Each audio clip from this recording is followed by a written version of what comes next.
Hey guys, so today I just wanted to go on a little bit of a rant with you. I hope you don't mind. Okay, so to catch you up, if you don't already know, there was an episode of The 100 that came out that made people super angry, like really, really mad, myself included. So that's what I'm going to be talking about as a sort of jumping off point into like a bigger issue that we need to discuss. So if you haven't watched The 100 yet, or you're planning on it, and you haven't watched them more recent episodes, maybe don't watch this because there will be a very big spoiler. Okay, spoiler part starting here. If you missed this somehow, I'm not sure how you would have. It was literally like all over the internet.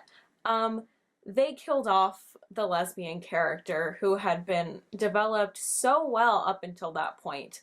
And I am going purely based on what I have heard from the people who watched it. I've never watched it. I watched the first season of it, wasn't super into it, but as of recently, I have been very invested into what it's been doing for the LGBT plus community because it's been like so praised for this relationship that the two characters had. And I am so disappointed, like probably not as disappointed as people who were actually watching it, but still very, very disappointed. So why is it an issue that they killed off the lesbian character? After all, this is a dystopian show and people die. So why does it matter if it just happened to be the lesbian? Well, I will tell you, my friend. This happens all the fucking time. You can say that things in writing are coincidences, but you know, when it happens all the time, it's not a coincidence anymore. It's not a coincidence that there are basically no happy lesbians in any form of media that's being broadcasted to society. If you can name one, like one happy lesbian couple, and nothing tragic happens to them at the end, like, tell me, because I would love to invest into that instead of these shitty shows that keep killing off lesbian characters. But yeah, one or two lesbians killed off in the name of a good storyline, like, okay, that can happen. But it's a trope. It's a thing where writers are like, we have this lesbian and we're gonna make her story tragic because she's gonna die at the end, or her lover's gonna die at the end, and it's gonna be tragic and sad, and it's gonna be a good shock value point that we have. And that's not good writing. Like, if nothing else, that's terrible writing. And what bothers me is that the writer literally said in response to this event, I am super sad about this too, guys. I get it. But listen, this isn't because of the LGBT trope that exists out there.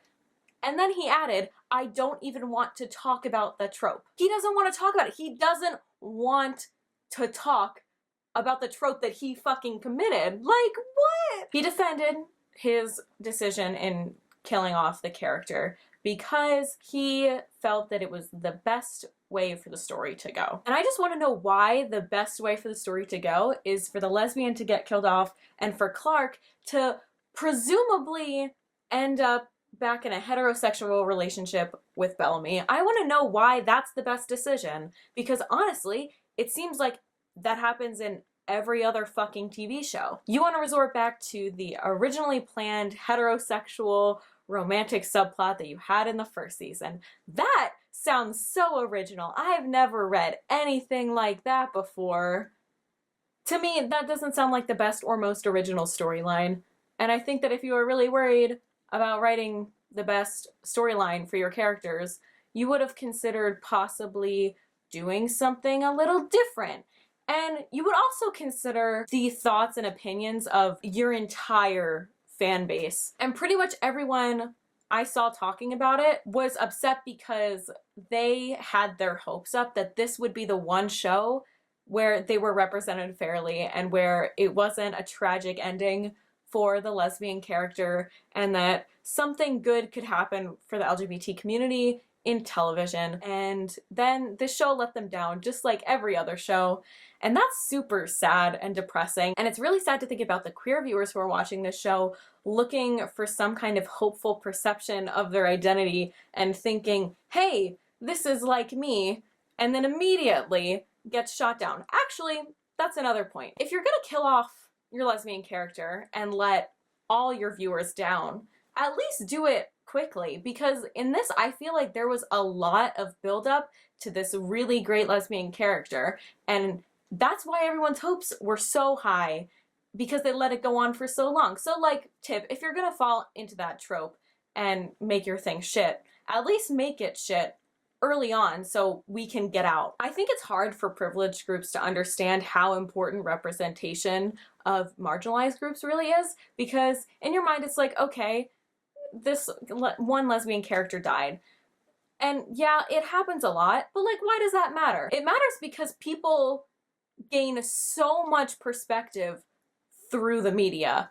And when you're seeing lesbians constantly fall into tragedy and never have a happy ending, you kind of get the idea engraved into you that lesbians can't be happy and that everything revolving homosexuals, generally girls, is tragic. And that's not true. Fun fact, lesbians can be happy. Lesbians can have a girlfriend and just live happily ever after with that girlfriend. That happens in real life, and it should happen more in TV shows and movies and books. And I'm just worried that queer youth are getting the idea that their lives are inherently tragic because they're gay or queer. It's kind of disgusting how the media does that to like kids. Like, there are 13-year-olds watching The 100 thinking, ah, there's a lesbian that's kind of like me, and then she dies. That's sad. That's a sad thing to view yourself in someone and then they're a tragedy. Main takeaway point, stop writing dumb tropes that limit representation in media. Stop that with every group, not just LGBT issues, because people are looking into fiction to see themselves in characters. And when everything about those characters is sad and they can't be happy, that's the message you're sending to these real people who are really affected by it. And I also want to point out that this is the kind of thing that is not a helpless issue for everyone else. And it's not like we just have to sit back and take this. One, we could like boycott the shitty writing that is hurting our community. And two, like, we can counteract it and try to make our own good representative media. So I think like if you're a creator of some kind of like anything, like writing or music or directing, like if you're into any of that, like you need to think about the representation in it. So yeah, sorry for going on a real heavy rant, but I'm just mad, you know? I just want lesbians to be happy in the media and in real life and just everywhere. So yeah, I think that's it. If you have anything you want to say about this, I'd be super interested in listening to it. Like if you've had any observations about this before, or if you watched The 100, what your reaction was to it, or if you know any like good representative TV shows or books or whatever where perhaps lesbians don't die in the end, you should tell me, because I'd be real into that. Talk to me in the comments, and I guess I'm done. Thanks for watching, and I'll see you guys next time I make a video.